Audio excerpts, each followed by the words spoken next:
My brother smirked my son wants it more than drove away with my kid's birthday present. When I called the police, my dad grabbed my phone and told me to stop. So I told him you just made this a whole lot worse. I'm 34 years old, a single dad to an amazing little boy named Leo. And until a few weeks ago, I genuinely believed that if I just kept my head down, stayed reasonable, and always played the role of the bigger person, my family would eventually treat me with basic respect. I was spectacularly wrong. The toy in question was just the breaking point, where the disrespect stopped being subtle enough to ignore and became a flashing neon sign of emotional abuse. My son Leo turned 8 this year. He is the kind of kid who counts down to his birthday like it is a major celestial event, not just a Tuesday on the calendar. Every single morning for 2 straight months, he would wake up, run into the kitchen while I was making my coffee, and announce the exact number of days left. Only 42 more days, Dad. Then only 41. It was like he was tracking a NASA rocket launch. Leo doesn't ask for a lot. He's incredibly careful with his belongings. He says please and thank you without ever being prompted. And he still gets genuinely thrilled over small things that most kids his age completely take for granted, like an extra scoop of ice cream or a trip to the local park. About 4 months before his birthday, we were walking past a sporting goods store in our neighborhood when he saw it, a miniature battery-powered electric dirt bike. It was a beautiful custom-painted metallic blue Razor MX350 with heavy-duty knobby tires and matte black handlebars. He stopped so suddenly on the sidewalk that I nearly tripped right over him. He just stood there staring through the glass, his little hands shoved deep into his jacket pockets, rocking back and forth on his heels. "Dad!" he whispered, his breath fogging up the glass. That is the coolest thing I have ever seen in my entire life. He didn't beg for it. He didn't throw a tantrum or demand that I buy it. He just admired it with his quiet, pure reverence.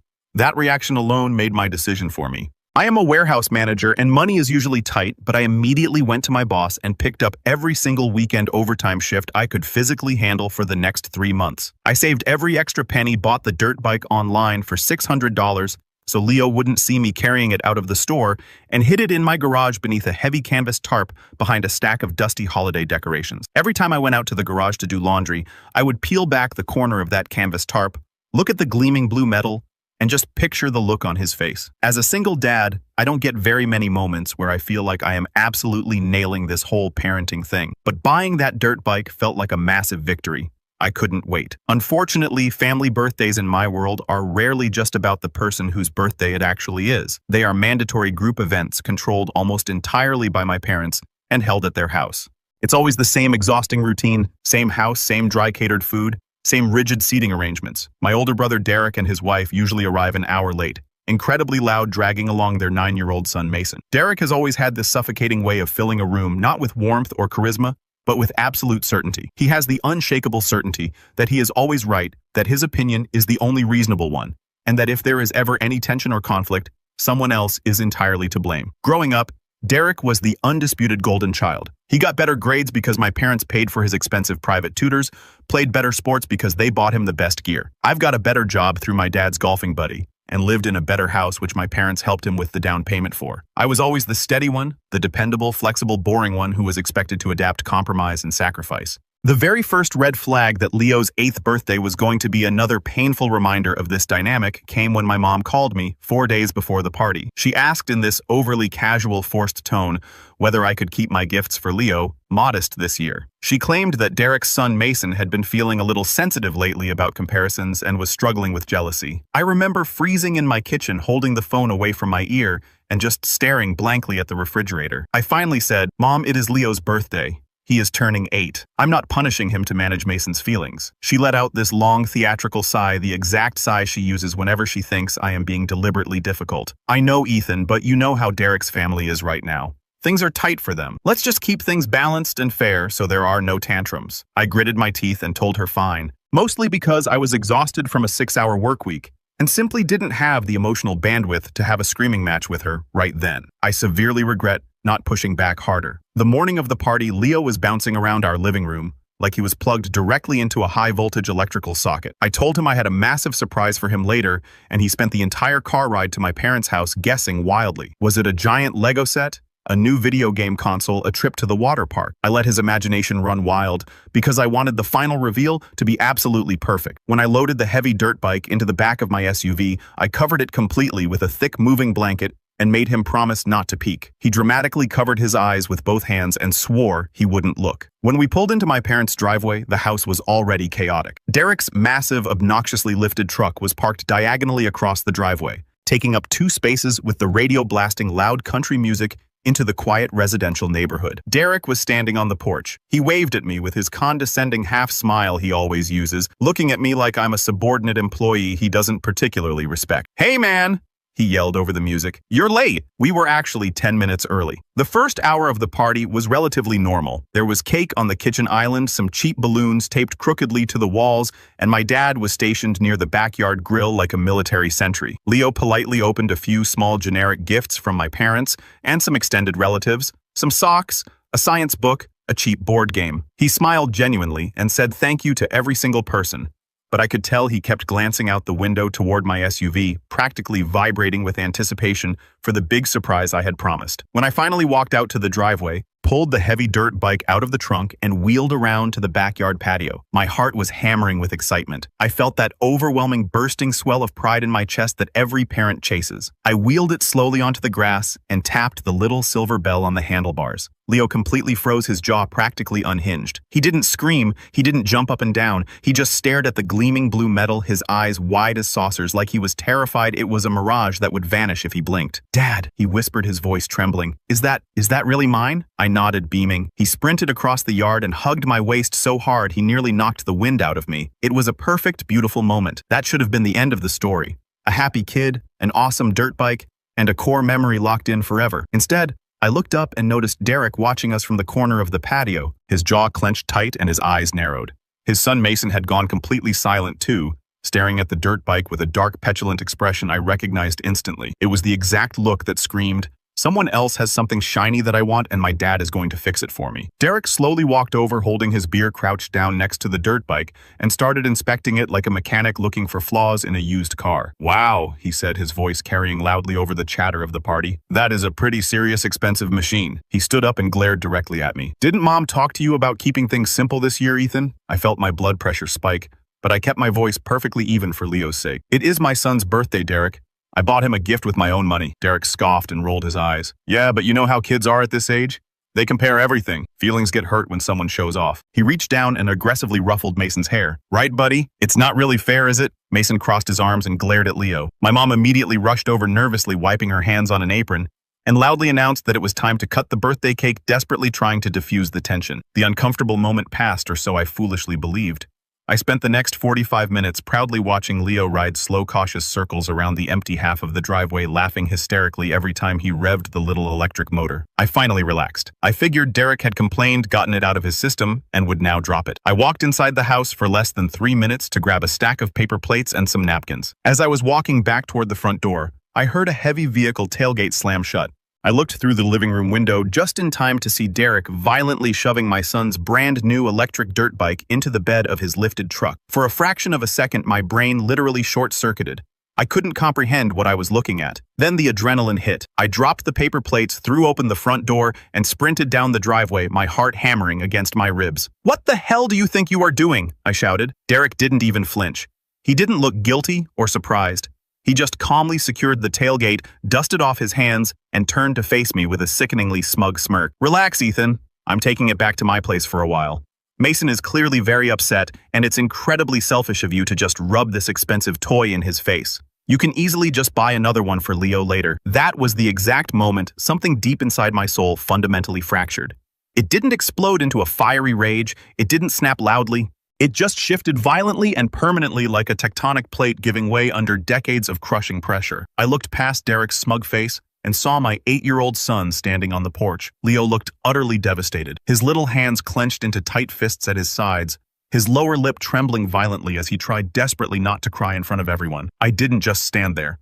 I sprinted straight toward Derek's truck, grabbed the tailgate with both hands, and shouted for him to put my son's bike back where he found it. Derek shoved me hard enough to stagger me backward and yanked the tailgate shut. I reached for the driver's door, fully intending to pull it open, but before I could get there, my parents rushed out of the house. My mom grabbed my arm, her grip surprisingly tight, pulling me back. "Ethan, please!" she hissed frantically, keeping her voice low so the neighbors wouldn't hear. "Let's not make a massive scene out here. The kids can sense the tension. Just let him take it for now." I whipped my head around to stare at her, utterly bewildered. "He is literally stealing my son's birthday gift. He just stole it right out of the driveway." My voice sounded hollow, completely detached from reality. My dad stepped up, his face stern and completely devoid of sympathy. "He's just borrowing it to keep the peace, Ethan. You heard him. You make good money? You can just go get another one tomorrow. Stop being so dramatic and ruining the party. It's not the end of the world. I stood there paralyzed by the sheer audacity of the gaslighting. Derek casually hopped into the driver's seat of his truck, started the engine, and slowly drove away with my son's birthday gift sitting in the back. I pounded on the side of the truck as Derek backed toward the street, shouting that he was stealing my son's property and that I was calling the police. My dad wrapped both arms around my shoulders while my mom kept pleading with me to calm down.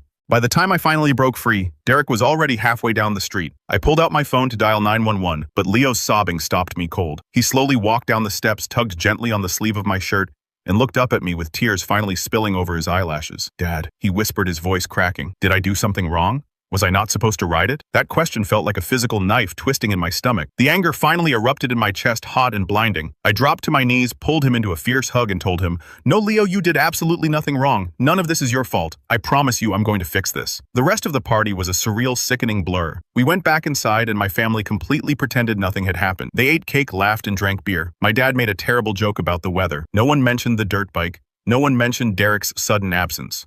It was a silent, collective agreement that my son's trauma was completely irrelevant compared to keeping Derek happy. I watched Leo push his slice of cake around his plate with a plastic fork, his joy completely extinguished, and I felt a cold, dark resolve settle into my bones. When we finally left, my mom hugged me at the door and whispered, "Don't hold a grudge about this, Ethan. Family is always more important than material things." I didn't say a single word to her. I just buckled Leo into my car and drove home in total silence. That night, Leo asked if he could sleep in my bed, something he hadn't done since he was a toddler. As he curled up under the blankets, he asked in a tiny, broken voice, "Dad, does Mason need the bike more than me because he's better than me?" I felt hot tears sting my own eyes. I stroked his hair and said, "No, buddy. Mason isn't better than you. Sometimes adults make incredibly selfish, terrible choices, and they don't care who they hurt. But you are the best boy in the world, and I love you." He fell asleep, gripping my shirt tightly in his fists. I stayed awake, staring at the ceiling until the sun came up, replaying the scene over and over. I was done. I was so completely, permanently done. Update 1. The next morning, my phone started exploding with notifications before I even poured my coffee. There was a text from my mom. "Hope you've cooled down, honey. Let's all just move on." A voicemail from my dad telling me to be the bigger man. And a text from Derek. "No hard feelings, bro. Kids are kids. You know how it is. Mason loves the bike." I didn't reply to any of them. Instead, I sent one single message to a family group chat that included my parents and Derek. "I want the dirt bike returned to my house by 5 p.m. today." Derek replied instantly, "Lowell, relax. Let's talk later. You're being hysterical." 5 o'clock came and went. No bike. When I called Derek, it went straight to voicemail. When I called my parents, my mom answered and instantly went into full mediator mode. She told me Mason had already bonded with the bike and taking it away from him now would cause the poor boy unnecessary trauma. She literally asked me why I was so obsessed with a piece of metal. "Because it wasn't yours to give away, Mom," I said, my voice dangerously calm.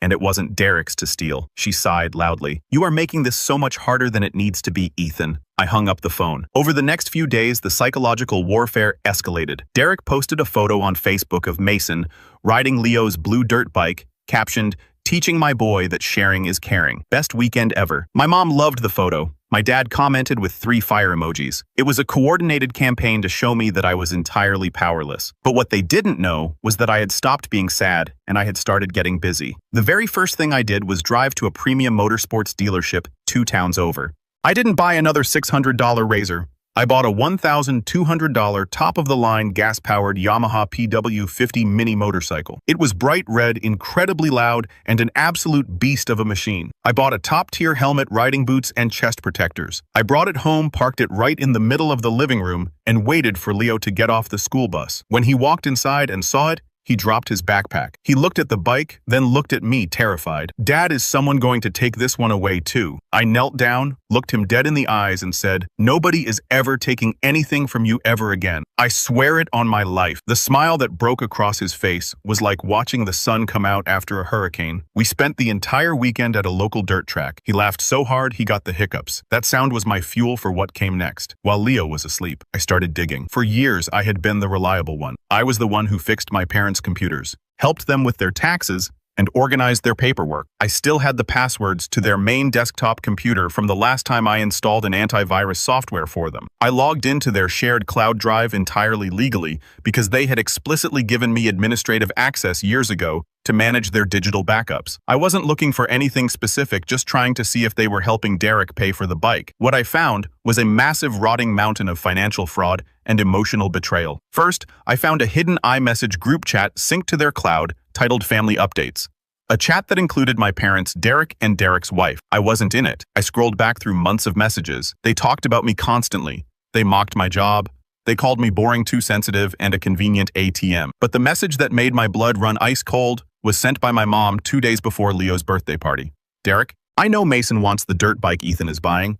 Just let Ethan bring it to the party and you can take it home later. Ethan won't fight back. He never does. It's easier to just let you have it than deal with Mason crying. We'll handle Ethan's emotions. They had planned the theft. It wasn't a spur-of-the-moment reaction. It was a premeditated robbery, facilitated by my own parents. But the messages weren't even the worst part. As I dug deeper into their saved financial PDFs, I found a folder labeled Derek House. I opened it and discovered a series of bank statements. 5 years ago, when I was 29, I had temporarily co-signed on a small personal loan to help my parents fix their roof. I paid my portion, the roof was fixed, and I forgot about it. But they never closed the joint line of credit. According to the documents on the screen, my parents had secretly kept that line of credit open, forged my digital signature on an extension document, and maxed it out to the tune of $45,000. Where did the money go? Direct wire transfers to Derek's bank account to pay for his massive home renovations, his wife's luxury SUV lease, and his recent business investments that went nowhere. They had stolen my credit capacity, risked my entire financial future, and burdened my name with $45,000 of debt to fund my golden child brother's lavish lifestyle. And now the cherry on top, the most recent bank notice, showed that they were 3 months behind on the payments. The bank was threatening to send the account to collections, which would utterly destroy my pristine credit score. I sat in the dark glow of my computer monitor at 3 a.m., vibrating with a level of rage I didn't know a human body could contain. I didn't cry, I didn't scream, I just started printing. I printed every single text message, every single bank statement, every single wire transfer receipt. I compiled a massive, irrefutable binder of their crime. The next morning, I took the day off work. I went straight to the bank. Because my name was technically on the account as the primary guarantor, I had full legal authority over it. I sat down with the branch manager, presented my ID, and explained that I believe the recent extensions and withdrawals were fraudulent and unauthorized by me. I initiated a formal fraud investigation, immediately froze the entire line of credit, and revoked my parents' access to the funds. The manager informed me that doing this would trigger an immediate default status on the $45,000, meaning the bank would aggressively pursue my parents for the full balance immediately, and they would likely put a lien on my parents' house. I smiled and said, "Please proceed as quickly as possible." Then I drove to the local police precinct. I walked up to the desk sergeant and calmly filed a formal report for grand theft. I gave them the make, model, serial number, and receipt for the $600 electric dirt bike. I named Derek as the thief. I provided his home address, his license plate number, and screenshots of his Facebook post bragging about having the stolen property. I explicitly stated I wanted to press full criminal charges. The officer took my statement, handed me a copy of the official police report, and told me a detective would be reaching out to Derek shortly. I went home, put the binder and the police report into a neat manila envelope, and waited. 2 days later, the trap presented itself perfectly. My mom called me, her voice dripping with fake sweetness. "Ethan, we are hosting a big family dinner this Sunday. A reset gathering. Derek wants to clear the air and apologize for the misunderstanding with the toy. We want to bring the family back together. Please bring Leo." I knew exactly what this was. They were going to corner me in front of the extended family, force a fake apology from Derek, and pressure me into letting it go so they could maintain their perfect family image. "I'll be there," I said smoothly. "But Leo is staying with a babysitter. This is an adult conversation." "Oh, wonderful," she chirped, completely oblivious to the hurricane heading directly for her house. "See you Sunday." Update 2. When I pulled up to my parents' house on Sunday evening, the driveway was packed. Aunts, uncles, cousins, they had invited everyone to witness my submission. I walked through the front door carrying nothing but my keys and the thick manila envelope tucked under my arm. The living room was buzzing with conversation. Derek was lounging in my dad's favorite recliner holding a beer, looking like the king of the castle. His wife was sitting on the sofa, scrolling on her phone. My parents were bustling around the kitchen. When they saw me, my dad aggressively clapped his hands together. "Ethan, good to see you, son. Let's get this silly little disagreement behind us." "Right." I walked directly to the center of the living room and stood in front of the coffee table. The room slowly went quiet as people noticed I wasn't smiling. My mom wiped her hands on a towel and forced a laugh. "Well, Derek has something he wants to say to you, Ethan. Go ahead, Derek. Derek sighed dramatically, rolled his eyes at his wife, and stood up. He didn't even look me in the eye. Look, Ethan, I'm sorry you got your feelings hurt over the toy. Mason just really liked it, and I figured since you're doing fine, you wouldn't mind helping out your nephew. But I apologize if you felt slighted. We cool? He held out his hand for a bro shake, entirely confident that I would take it. I looked at his hand, then I looked at my parents. Then I looked at the extended family watching us. We are not cool, I said. My voice was quiet, but it cut through the room like a razor blade. Derek dropped his hand, his smug smile faltering. Oh, come on, Ethan. My dad barked, stepping forward. He apologized. Stop being so stubborn. It's just a damn kid's bike. You're tearing this family apart over a piece of plastic. It's actually not about the bike anymore, Dad, I said, unfastening the clasp on the manila envelope. It's about the $45,000 you and Mom stole from me to pay for Derek's house. The silence that fell over the room was absolute. It was so quiet you could hear the hum of the refrigerator in the kitchen. My mom's face instantly drained of all color, turning a sickly ash and gray. Derek froze, his eyes darting nervously toward my parents. What? What are you talking about? My uncle muttered from the back of the room. I pulled out the first stack of papers and dropped them onto the coffee table.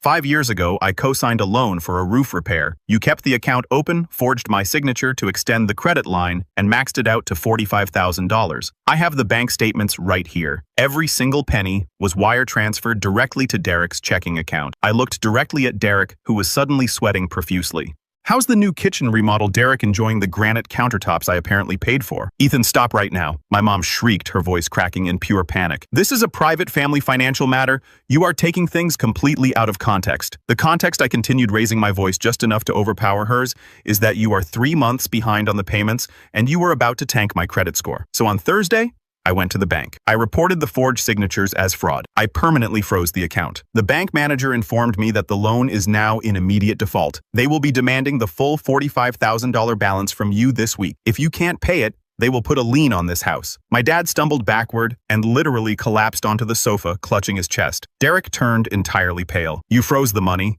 Derek stammered. Ethan, my mortgage payment comes out of that account. My truck payment is tied to that.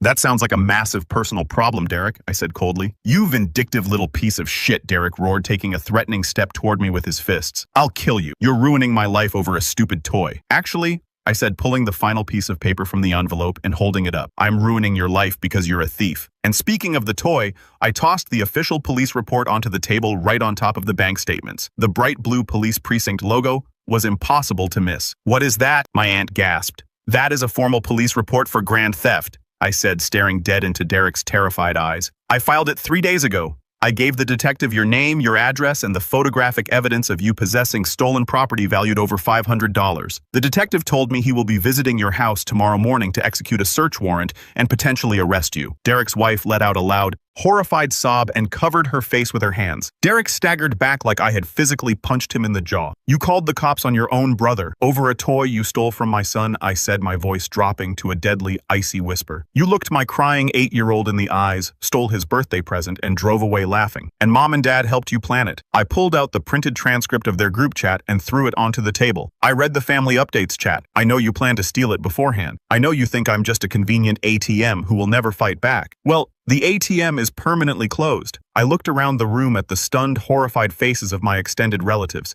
My aunts and uncles were staring at my parents in absolute disgust. You have 24 hours to return the dirt bike to my driveway in pristine condition. I told Derek, if it is there, I will call the detective and tell him the property was returned, though they may still pursue the charges. If it is not there, I will let them drag you out of your house in handcuffs in front of Mason. And as for the $45,000 bank fraud, I am cooperating fully with the bank's investigation. Good luck. I didn't wait for a response. I turned around and walked out the front door. My phone started vibrating frantically before I even started my car. My mom called 12 times in a row. Derek texted me a massive wall of texts begging, pleading, and threatening to sue me. I blocked every single one of their numbers, put my car in drive, and went home to my son. The fallout was spectacular and absolute. Less than 12 hours later, at 6 a.m. on Monday, I heard a loud screech of tires in my driveway. I looked out the window and saw Derek frantically untying the blue dirt bike from the bed of his truck. He practically threw it onto the grass, jumped back into his truck, and sped off like the devil himself was chasing him. The bike was perfectly fine. I wheeled into the garage and smiled. As for the rest of it,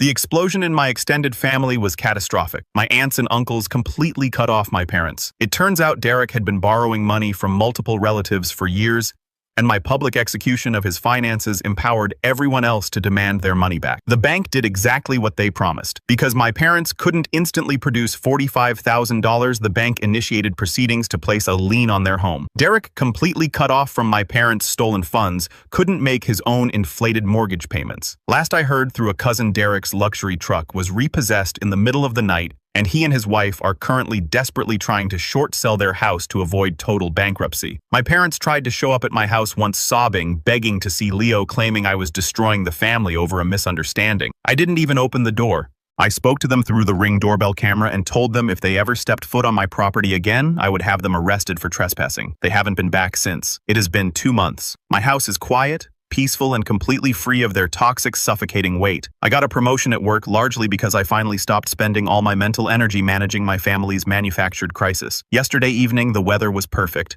I sat on my front porch with a cold beer and watched Leo absolutely tear up the empty cul-de-sac on his massive, roaring red Yamaha motorcycle. He was wearing his helmet completely covered in mud, laughing so hard the sound echoed off the houses. He pulled up to the driveway, cut the engine, and lifted his visor, beaming at me. "Dad," he yelled, his eyes sparkling. "Did you see how fast I went? Nobody can catch me." I raised my bottle to him, feeling a deep, profound peace settle over my entire life. "Nobody is ever going to catch you, buddy."